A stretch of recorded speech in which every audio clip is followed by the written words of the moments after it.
السلام علیکم۔ پاکستان میں محرم الحرام کا چاند کب نظر آئے گا؟ یوم عاشور کب اور کس دن ہوگا؟ انتظار کی گھڑیاں ختم، محکمہ موسمیات نے بڑی پیشنگوئی کر دی۔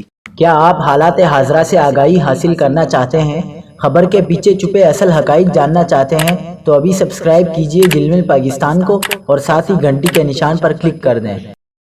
آپ کو بتاتے چلیں کہ اسلامی سال نو کے آغاز اور محرم الحرام کے چاند کی رویت کے لیے مرکزی رویت ہلال کمیٹی کا اجلاس 15 جون کو طلب کر لیا گیا ہے۔ اجلاس لاہور کی بادشاہی مسجد میں ہوگا۔ ماہرین فلکیات اور محکمہ موسمیات کے ذرائع نے چاند کی عمر کم ہونے کے باعث 15 جون کو نئے سال کا چاند نظر آنے کے امکانات کو انتہائی کم ظاہر کیا ہے۔ ماہرین کا کہنا ہے کہ پیر کی شام چاند کی پوزیشن ایسے نہیں ہوگی کہ اسے انسانی آنکھ سے آسانی سے دیکھا جا سکے، جس کے باعث ذی الحجہ کا مہینہ 30 دن کا ہونے کا قوی امکان ہے۔ چاند نظر نہ آنے کی صورت میں پاکستان میں یکم محرم الحرام 1448 ہجری کا باقاعدہ آغاز بدھ 17 جون سے متوقع ہے۔ اس حساب سے ملک بھر میں 9ویں اور 10ویں محرم، یوم عاشورہ بالترتیب 25 اور 26 جون جمعرات اور جمعے کو ہوں گے۔